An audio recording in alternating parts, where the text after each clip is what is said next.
গৃহিণী রান্নাবান্না চ্যানেলে আপনাদের সবাইকে স্বাগতম। তো আজকে আমি আরেকটি ভিডিও নিয়ে এসেছি। এটা হলো শালগম বা ওলকপি।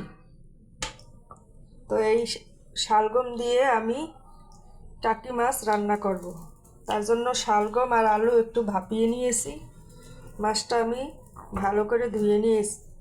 আর এখানে কাঁচামরিচ বেটে নেব। এই যে আমি এইভাবে কাঁচামরিচটা বেটে নিয়েছি। তো আজকের রান্নাটা হবে সবুজ রঙের। তো এখনও যারা চ্যানেলটি সাবস্ক্রাইব করেননি, সাবস্ক্রাইব করে ভিডিওটি না টেনে প্রথম থেকে শেষ অবধি দেখতে থাকুন।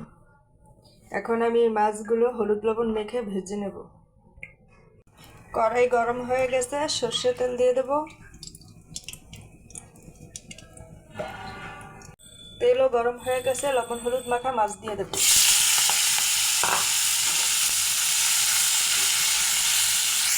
এখানে মাছের চেয়ে মাথাগুলোই বেশি নিয়েছি। এই যে দেখুন মাছ ভাজা হয়ে গেছে, এখন এগুলি উঠিয়ে নেব।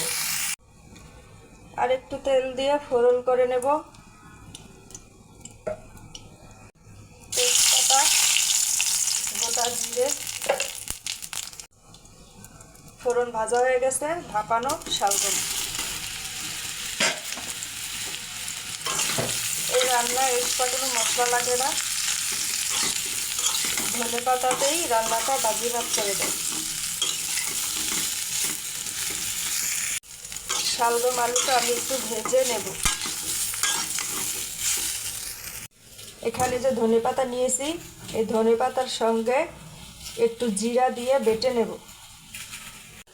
এখানে যে কাঁচামরিচটা বেটে নিয়েছি তার সঙ্গে হলুদ গুঁড়ো আর ধনে গুঁড়ো নিয়েছি, গুলিয়ে নেব।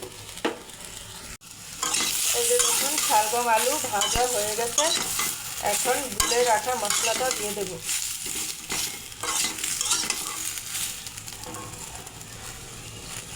গুলে রাখা মশলা,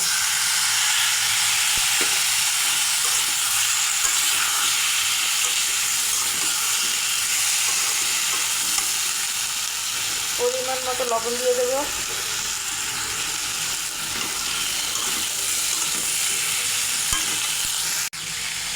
আমি আরেকটু জল দিয়ে দেব।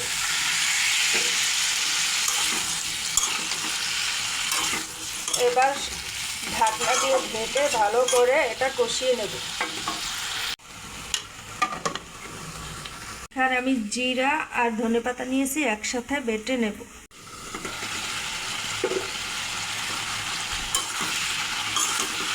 দেখুন শালগমটা ভালো একটু সেদ্ধ হয়ে গেল আর কষানোও হয়ে গেল।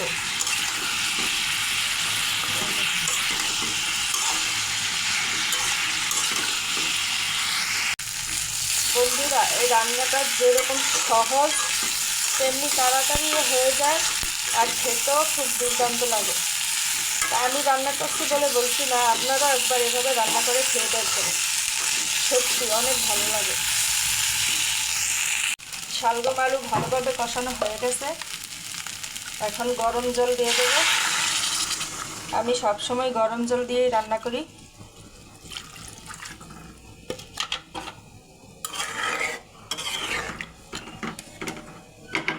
ঝোলটা ভালো করে ফুটে উঠুক, তারপর মাছগুলো দিয়ে দেব।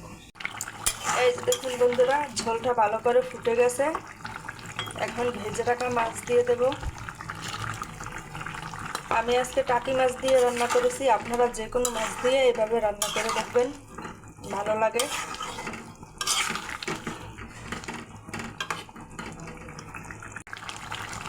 ধনে পাতা আর জিরা যে বেটে রেখেছি এটা এখন দিয়ে দেব। এই মশলাটা দিলে রান্নাটার স্বাদ আরও বেড়ে যায়।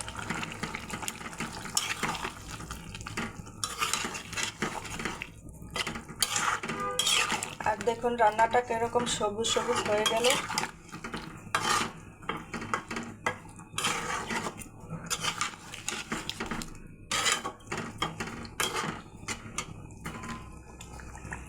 দেখুন বন্ধুরা, দেখতে কতটা সুন্দর হয়েছে।